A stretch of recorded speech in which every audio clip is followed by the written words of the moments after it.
13 अगस्त 1972 पाकिस्तान के रावलपिंडी में मौजूद एक कड़ी सुरक्षा वाले प्रिजनर ऑफ वॉर यानी POW कैंप में वो रात इतिहास बनने वाली थी। यही वो कैंप था जहां 1971 के भारत पाकिस्तान युद्ध के बाद भारतीय वायुसेना के 12 पायलटों को बंदी बनाकर रखा गया था। कैंप की सुरक्षा इतनी सख्त थी कि कोई सोच भी नहीं सकता था कि यहां से कोई जिंदा बाहर निकल पाएगा। चारों तरफ ऊंची ऊंची दीवारें, दीवारों के ऊपर काटीले तार, हर जगह हथियारबंद पाकिस्तानी सैनिक। लेकिन इसी नामुमकिन जगह पर 3 ऐसे भारतीय पायलट मौजूद थे जिनके इरादे किसी दीवार, किसी तार और किसी बंदूक से डरने वाले नहीं थे।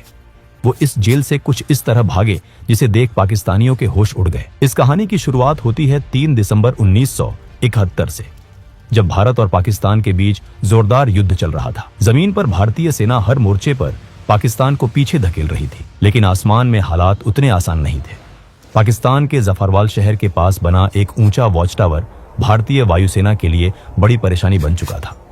वहां से पाकिस्तानी सेना भारतीय मूवमेंट पर नजर रखती थी और कई बार भारतीय विमानों पर सटीक फायरिंग भी की जाती थी। इस वॉच टावर को तबाह करने की जिम्मेदारी दी गई भारतीय वायुसेना के जाबाज पायलट दिलीप पारुलकर को। दिलीप पारुलकर अपने साहस, अनुशासन और हिम्मत के लिए जाने जाते थे।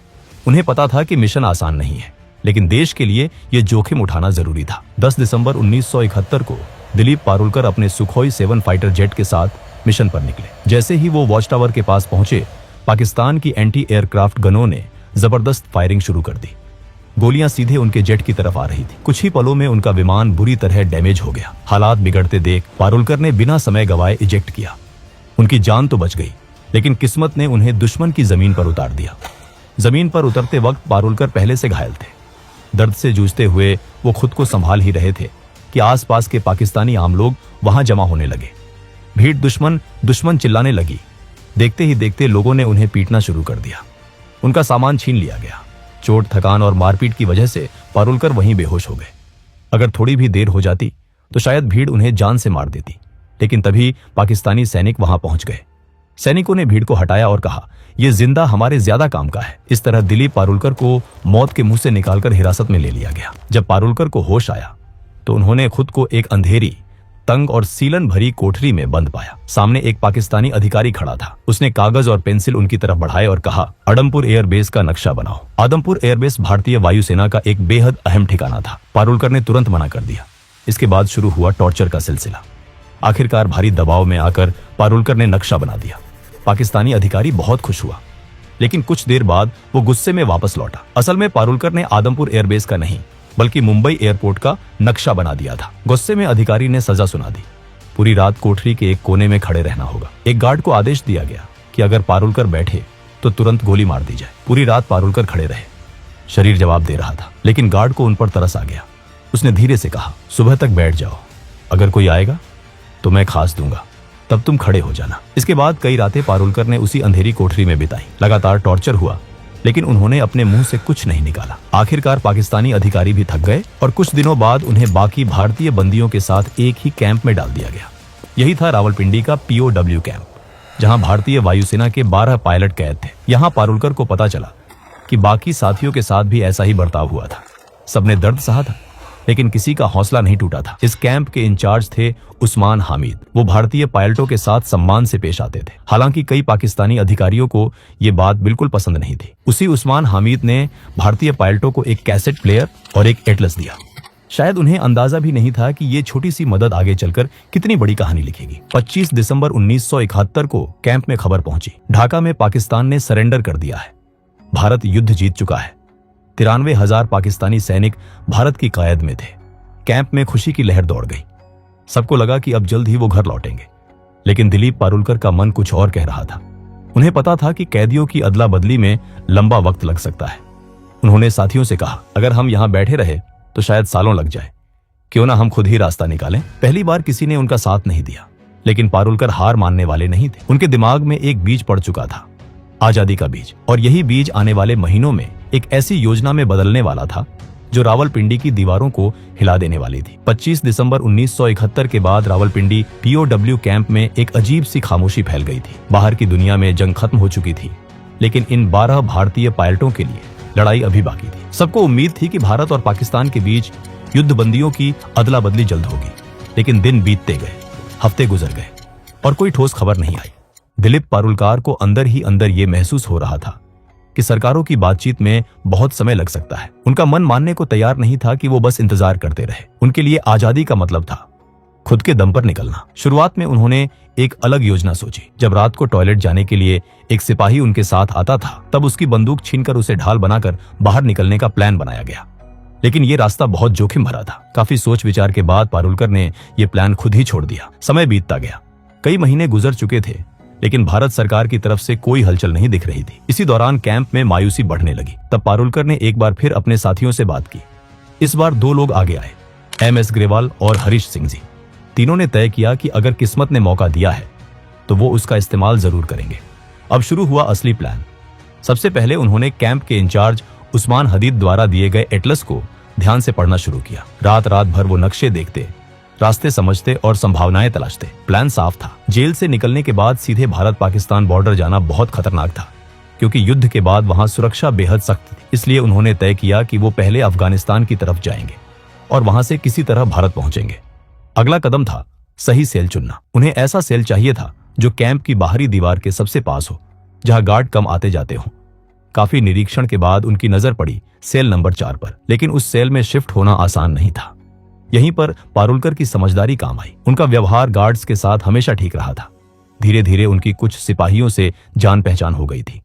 उसी का फायदा उठाकर उन्होंने रिक्वेस्ट डाली और आखिरकार पारुलकर, ग्रेवाल और हरीश सिंह जी को सेल नंबर 4 में शिफ्ट कर दिया गया। इस सेल में पहले से एक और भारतीय पायलट मौजूद थे, विद्याधर शंकर चाटी। चाटी भागने के प्लान में शामिल नहीं होना चाहते थे, लेकिन वो इन तीनों की मदद करने को तैयार थे और यही मदद आगे चलकर बेहद अहम साबित होने वाली थी। अब असली चुनौती थी दीवार में सुरंग बनाना। सेल की दीवार लगभग 18 इंच मोटी थी।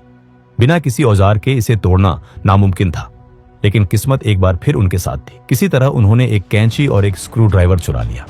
हर रात ठीक 12 बजे से 1 बजे तक बेड के नीचे जाकर काम शुरू होता। एक आदमी दीवार कुरेदता, बाकी 3 पहरा देते। दीवार से निकलने वाली मिट्टी और सीमेंट को बेड के नीचे छुपा दिया जाता। सुरक्षा बढ़ाने के लिए उन्होंने सेल के अंदर लगे बल्ब का फ्यूज उड़ा दिया, ताकि गार्ड ठीक से देख ना सके। जेल में बल्ब बदलने की प्रक्रिया लंबी थी और इसका फायदा इन तीनों को मिला। एक रात खतरा बहुत करीब आ गया।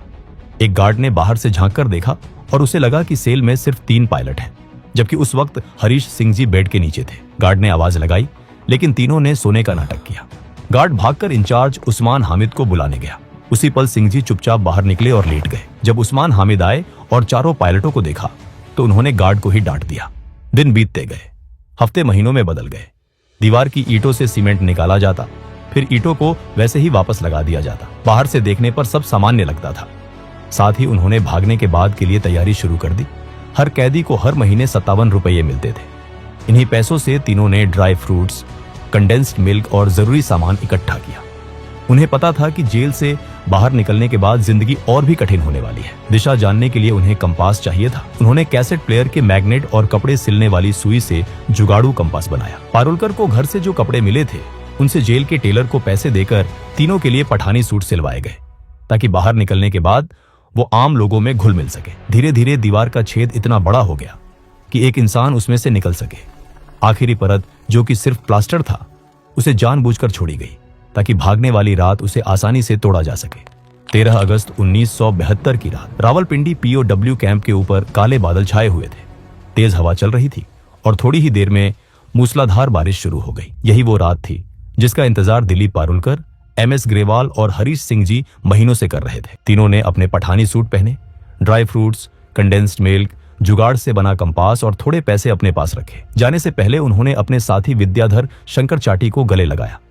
अब आखिरी कदम बाकी था। पारुलकर ने दीवार की आखिरी परत को धीरे धीरे तोड़ा।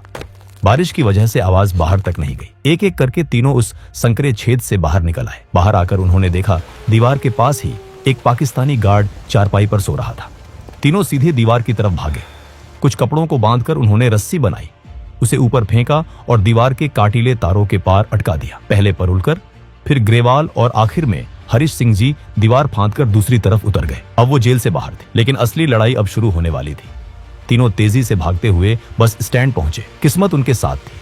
उन्हें पेशावर जाने वाली बस मिल गई। पूरी रात सफर करने के बाद सुबह करीब 6 बजे वो पेशावर पहुंच गए। यहाँ सबसे बड़ा खतरा पहचान का था। अगर उनसे कलमा पढ़ने को कहा जाता या मेडिकल चेक होता तो तुरंत पकड़े जाते। इसलिए तीनों ने खुद को क्रिश्चियन बताने का फैसला किया। पेशावर से उन्होंने एक और लोकल बस ली और सुबह करीब 9:30 पर लंडी कोटल पहुंचे।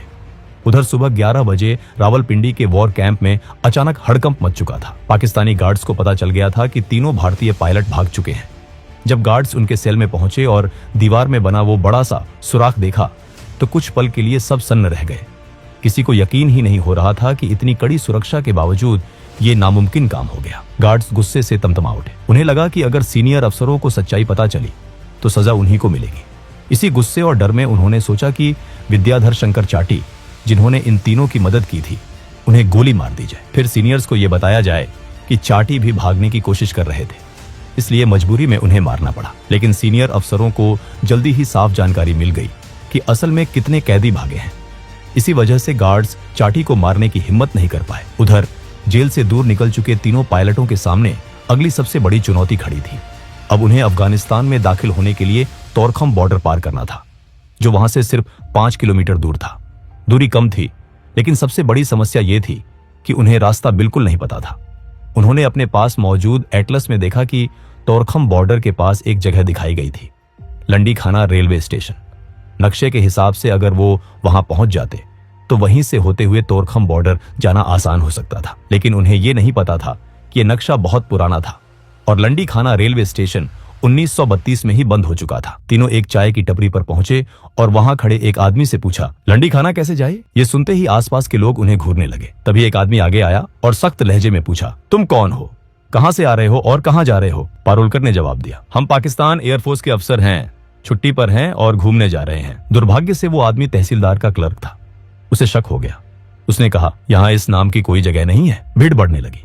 उस आदमी ने ताना मारा, तुम तीनों बंगाली हो ना, अफगानिस्तान भाग रहे हो? ग्रेवाल ने हंसते हुए कहा, क्या हम आपको बंगाली लगते हैं? लेकिन शक और गहरा गया। तीनों को पकड़कर तहसीलदार के पास ले जाया गया। वहां भी उन्होंने खुद को पाकिस्तानी एयरफोर्स अफसर बताया, लेकिन तहसीलदार ने भरोसा नहीं किया। आखिरी दाव खेलते हुए पारुलकर ने कहा, हमने अपने वतन के लिए खून पसीना बहाया है। अगर आपको भरोसा नहीं है तो पाकिस्तान एयरफोर्स के एडीसी उस्मान हामिद से बात करवा दीजिए। पारुलकर को लगा था कि इससे वो बच जाएंगे, लेकिन यही बात उनकी सबसे बड़ी गलती बन गई। तहसीलदार ने तुरंत उस्मान हामिद को फोन किया और दिलीप से बात करवाई। दिलीप को बात करनी ही पड़ी। इसी पल उस्मान हामिद को समझ आ गया कि तीनों वही भारतीय पायलट हैं जो रावलपिंडी कैंप से भागे हैं। उस्मान हामिद ने तहसीलदार से फोन पर कहा, ये हमारे लोग हैं, जब तक हमारे सिपाही वहां नहीं पहुंचते इन्हें सुरक्षित रखा जाए। कुछ घंटों बाद पाकिस्तानी सैनिक आए और तीनों को दोबारा रावलपिंडी ले जाया गया। उन्हें 30 दिन की सॉलिटरी कन्फाइनमेंट की सजा दी गई। इसके बाद सभी भारतीय पायलटों को रावलपिंडी से हटाकर फैसलाबाद की जेल भेज दिया गया, जहां 500 से ज्यादा भारतीय POWs रखे गए थे। इसी दौरान भारत और पाकिस्तान के बीच युद्ध बंदियों की अदला बदली पर बातचीत तेज हो गई। आखिरकार दिसंबर 1972 में पाकिस्तान के राष्ट्रपति जुल्फिकार अली भुट्टो ने सभी भारतीय युद्ध बंदियों को रिहा करने का ऐलान कर दिया। जब ये भारतीय जवान वागाह बॉर्डर से भारत लौटे तो वहां इंसानों का सैलाब उमड़ पड़ा। हजारों लोग तिरंगे लेकर खड़े थे। नारों की गूंज थी। सैनिकों की आंखों में आंसू और चेहरे पर गर्व था। ये कहानी सिर्फ एक जेल से भागने की नहीं थी, ये कहानी थी हौसले की। ये कहानी थी उस जज्बे की जो सलाखों के पीछे भी आजाद रहना जानता है। और रावलपिंडी की वो दीवारें आज भी शायद याद करती होंगी कि कभी 3 भारतीय पायलट उन्हें चकमा देकर निकल गए थे। दोस्तों, अगर वीडियो पसंद आया हो तो वीडियो को एक लाइक जरूर करें और चैनल को भी सब्सक्राइब जरूर करें। हम ऐसे ही वीडियो हर हफ्ते लाते रहेंगे। तब तक के लिए जय हिंद।